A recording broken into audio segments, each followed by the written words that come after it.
आपको धन मिल जाएगा दोबारा से, शहर मिल जाएगा दोबारा से, सब चीजें मिल जाएंगी, पर मनुष्य का शरीर नहीं मिलेगा। इसीलिए शरीर की रक्षा करनी चाहिए।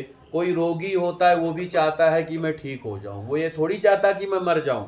इसीलिए अपने शरीर की रक्षा करनी चाहिए। और उसके बाद में आदमी अपना ही कल्याण करने वाला है, अपना ही भाग्य विधाता है। ये भाग्य की लकीरें आप खुद ही लिख रहे हो, खुद ही मिटा रहे हो, तो ये आपके ऊपर है। तो ये आपको सोचना है कि आपको क्या करना चाहिए, क्या नहीं करना चाहिए। इसीलिए जो है, जब तक जो है दुख ना आ जाए, जब तक दुख विपत्तियां ना घेर लें, और जब तक जो है आंखों से दिखाई ना दे, कानों से सुनाई ना दे, तब तक ये जो है अपने शरीर द्वारा भगवान की भक्ति प्राप्त कर लेनी चाहिए। नहीं तो जब शरीर काम नहीं करेगा, व्यवस्था नहीं रहेगी, तो आप अपना कोई काम नहीं कर पाओगे। इसीलिए जो है, आप कई लोगों को मरते हुए देखते हो कि नहीं देखते हो? कई लोगों को पैदा होते हुए भी देखते हो, फिर भी आपको ज्ञान नहीं होता, फिर भी आपको ज्ञान नहीं होता है। आप सोचते हो मेरी तो मृत्यु ही नहीं होगी, मेरा तो जन्म ही नहीं होगा। तो ये समझो, लोगों को मरते हुए देख रहे हो। आपको पता है महात्मा बुद्ध कैसे बने थे? वो तो बहुत बड़े राजा के बेटे थे। उन्होंने एक दिन किसी शव को देख लिया था, और उनके पिताजी ने उनको, किसी ज्योतिषी ने कहा था कि इसके सन्यासी बनने का योग है, तो उनको रोकते थे, तो गलती से उन्होंने शव को देख लिया, तो बोले आदमी मरता भी है। बस वहीं से वो घर बार छोड़ के सन्यासी बन गए। तो इसीलिए हमें जो है ये सोचना चाहिए। अब देखो, ये जो जवानी है ये फूल के समान है, जैसे फूल मुरझा जाता है ऐसे ही ये जीवन, आयु जो है, हमारी जो आयु है ये बादल के चमकने के समान है। इसलिए ऐसा सोचना चाहिए। एक तो आदमी की आयु बहुत थोड़ी सी, 100 वर्ष की आयु में मान के कहता हूं, उसमें भी नींद बहुत आती है, आलस बहुत आता है, और उसके बाद में उसमें आधा तो उसी में चला जाता है। जो बचता है वो बाल्य अवस्था में, और जब कहीं कोई बीमारी लग गई उस दुख में चला जाता है। तो इसीलिए जो है आदमी को जो है भगवान की भक्ति को कामना करनी चाहिए। ये संसार न किसी का था, न किसी का है, और न किसी का होगा, ऐसा भाव समझना चाहिए। आपसे पहले भी बड़े बड़े दिग्गज लोग आए हैं, बड़े बड़े पैसे वाले, धनवान, विद्यावान सब लोग आए, वो लोग चले गए, और एक दिन मैं भी चला जाऊंगा। मेरी भी फोटो पितरों की पंक्ति में होगी, अगर मेरा पुण्य होगा तो, नहीं तो कोई पूछेगा ही नहीं, नहीं तो कोई पूछेगा ही नहीं। ऐसा जो है भाव आ जाएगा। तो इसी तरीके से सोचना चाहिए।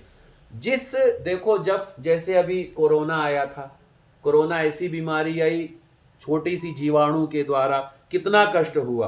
कभी कोई प्रलय आ जाता, जैसे केदारनाथ में आ गया था, कभी कहीं कोई कष्ट आ जाए, तो ऐसा सोच के देखना चाहिए कि ये संसार दुखमय है।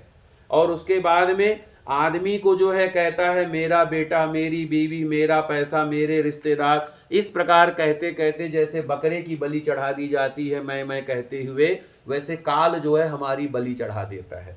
इसलिए आसक्ति रहित होकर के कर्म करो, और जो काम बाद में करना है वो काम आज करो। जो काम आज करना उस काम को अभी करो, सत्कर्म, अच्छे कर्म अभी तुरंत करो। इसीलिए जो है ये संसार दुखों का है। इसीलिए ऐसा भाव रखना चाहिए कि सुख तो भगवान के भक्ति में ही है और कहीं नहीं है। जो आदमी किसी के अच्छाई को नहीं समझता है, कोई अच्छी बात बता रहा है उसको वो नहीं मानता है, सदा जो है गलत रास्ते पर चलता है, हर वक्त पेट भरने में ही लगा रहता है कि कैसा कमाऊं कि पैसा खूब मिल जाए, कथा भागवत जाए किनारे, पैसा वाला काम बताओ जिससे अच्छा बिजनेस हो, अच्छी नौकरी करूं। ऐसा जो भाव रखता है उस मनुष्य को नरक की यात्रा भोगनी पड़ती, इसमें लिखा हुआ है। इसीलिए देखो, निद्रा यानी कि सोना, मैथुन, खाना पीना, ये सब तो जानवर भी कर लेता है, तो जानवर और हम में फर्क क्या रह गया? तो इसीलिए आदमी को अपने अच्छे बुरे का ज्ञान रखना चाहिए। और इसीलिए जो है आपका ज्ञान कैसे होगा? अभी आपने जैसे कहा पंडित जी समय हो रहा है, तो मैं ये कथा के द्वारा आपको मैं सत्संग सुना रहा हूँ, सत्संग सुना रहा हूँ। मेरा भाव ये नहीं मैं किसी एक्टर के बारे में बोल रहा हूँ, मेरा भाव ये है कि आपको मैं एक उदाहरण दे रहा हूँ कि ऐसा अपने आप को रखो। अगर मान लीजिए आप में से कोई अच्छा है तो मैं कह दूंगा आपके जैसा बने कोई, ठीक है। तो इसका मतलब ये थोड़ी कि वो, मैंने तो एक उदाहरण दिया है। तो इस तरीके से जो है आदमी को समझना चाहिए। कई लोग जो है कई प्रकार का बड़ा बड़ा व्रत पूजा करते हैं, कई प्रकार का जो है कर्म कांड करते हैं और उससे सोचते हैं भगवान की भक्ति मुझे मिल जाएगी, पर ऐसा नहीं होता है। भगवान की भक्ति तो श्रद्धा से ही मिलती है, भाव से मिलती है, प्रेम से मिलती है, ऐसा समझना चाहिए। भगवान ना खाने वाले के ना ज़्यादा खाने वाले ना कम खाने वाले के होते। अगर जैसे हमने अपने आप को कष्ट दे दिया, कई कई दिनों तक व्रत रखा और कहा भगवान की भक्ति मिल जाएगी, नहीं मिलेगी, और खूब ठूस ठूस के खाए जा रहे हैं। व्रत ऊपर के एकादशी का व्रत रखा है, चिप्स आने दो, केला आने दो, दूध आने दो, ये आने दो, वो आने दो, तो व्रत कैसा हो गया? फिर व्रत ही नहीं हुआ फिर तो न ज़्यादा खाना न ज़्यादा कम खाना, दोनों ही नुकसानदेह है, समान रहना चाहिए। और उसके बाद में जितने भी व्रत हैं वो सभी का सम्मान करना सिखलाता है, सभी का सम्मान करो। और अब जैसे कहते हैं बड़ी बड़ी लंबी लंबी जटाएं हो गई हैं, मृगचरम जैसे बड़े बड़े सन्यासी हैं, बड़ी बड़ी लंबी लंबी जटाएं रख देंगे, मृगचरम आदि रखेंगे। तो एक बात बताओ, और जैसे ऐसे लोग होते हैं और कहते हैं मैं भगवान का परम भक्त हूँ, तो ऐसे लोग भगवान के भक्त नहीं होते हैं। क्योंकि जंगल में भी तो जानवर चरता है, तो क्या वो भगवान का परम भक्त हो जाता है? नहीं होता है। इसीलिए अंदर का भाव पवित्र होना चाहिए। अगर मिट्टी लगाने से, भस्म लगाने से आदमी की मुक्ति हो, तो एक बात बताओ, कुत्ता भी तो मिट्टी में रमता है, तो क्या उसको मुक्ति हो जाती है? नहीं होती है। अंदर के भाव को पवित्र करो। घास पात जल का आहार करने वाले श्रृगार चूहे भी, अब कई लोग कहते हैं जंगल में जाके तपस्या करोगे, तो जंगल में तो जो है हिरन है, पशु आदि है, तो क्या वो लोग तपस्वी हो गए? नहीं हुए तपस्वी। तो ऐसे ही जो है अपने संसार सागर में रहते हुए कर्म करो। और जो है इस तरीके से जो है भगवान कहते हैं वेद पुराणों को जानने वाला, ये हमारे ऊपर बात आ जाती है कि हम लोग वेद पुराण को जानते हैं फिर भी अपने भलाई को नहीं मानते हैं, फिर भी अपने आप को नहीं जान पाते हैं। तो ये जो है बहुत ही गलत होता है। और जो सा ज्ञान आप लोग सुन रहे हो ना हड़बड़ी वाला, और जैसा ज्ञान मेरे को, हम भी अगर हड़बड़ी वाला सुना रहे हैं, ठीक है, हम आपके हिसाब से चल रहे हैं और आप हमको अपने हिसाब से चला रहे हो, तो ये ज्ञान कौआ के काम काम करने के जैसा है। उस ज्ञान को आप जीवन भर सुनते रहो, आपका कल्याण ही नहीं होगा। और मैं भी जीवन भर कहता रहूं मेरा भी कल्याण नहीं होगा। तो आपको भी मानना पड़ेगा, हमको भी मानना पड़ेगा, नहीं तो भगवान के दरबार में सबको एक लाइन में खड़ा कर दिया जाता है, उसमें किसी के साथ कोई भेदभाव नहीं होता है। तो इसीलिए ज्ञान को कभी सुनो, कभी वो सुनो तो उसमें थोड़ा समय दो, थोड़ी व्यवस्था रखो, हड़बड़ी मत करो, क्योंकि हड़बड़ी करोगे तो उसका कोई फायदा नहीं है।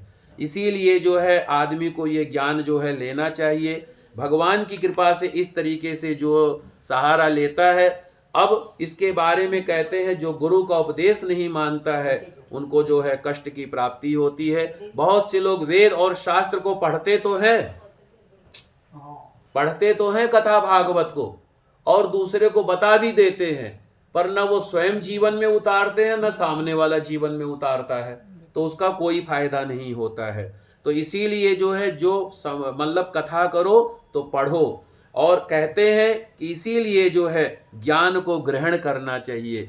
ज्ञान को ग्रहण करने वाला व्यक्ति, अब भगवान कहते हैं कि जिस प्रकार मुक्ति के लिए, अब मुक्ति के लिए क्या है सबसे बड़ा? मुक्ति के लिए है, मुक्ति ना तो आपको अनुष्ठान करने से मिलता है, ना दर्शन से मिलता है, ना ही संन्यास धर्म से मिलता है मुक्ति, ना ही मुक्ति मिलता है सिर्फ और सिर्फ भगवान के शरण में जाने से मिलता है। भगवान की शरण में जाने से। और जो है इस तरीके से ये भाव समझना चाहिए। आदमी दो तरीके से संसार में रमता है और संसार से हट जाता है। क्या? अगर आप पूरे जिंदगी भर, जैसे मैंने आपको कहा है कि आपका सब कुछ कहते हो मेरा है मेरा है मेरा है मेरा है, उसी में आप कष्ट में चले गए। और जब ये बोलोगे मेरा नहीं है मेरा नहीं है मेरा नहीं है, उसी में आप सुख आ जाओगे। तो दो ही लाइनें हैं, न मम और मम, न मम अर्थात मेरा नहीं है, मम मेरा है, ऐसा जो है भाव समझता है। तो इस तरीके से जो है ये भगवान के जाप को करना चाहिए। तप, व्रत, तीर्थ, जप, पूजा, अनुष्ठान, ये सब कथा तभी तक उपयोगी है जब तक इसका ज्ञान आपको नहीं मिल जाता है। इसीलिए अगर आपको मोक्ष की इच्छा हो, भगवान की भक्ति की इच्छा हो, भगवान की कृपा की इच्छा हो, तो इस तत्व ज्ञान को अवश्य जो है ग्रहण करना चाहिए। और जो है अंत समय आने पर आदमी जो है आसक्ति रहित होकर के जो है भगवान को सब कुछ अर्पित कर दे और भगवान के ध्यान में अपने मन को लगा दे। इस तरीके से जो है सूत जी ने कहा कि हे राजन, भगवान विष्णु जी ने जब गरुड़ जी को इतनी अच्छे अच्छे कथा प्रसंग के द्वारा बतलाया तो गरुड़ जी ने उन्हें बारंबार प्रणाम किया और गरुड़ जी ने कहा, क्या कहा, मेरे साथ आप लोग भी बोलेंगे,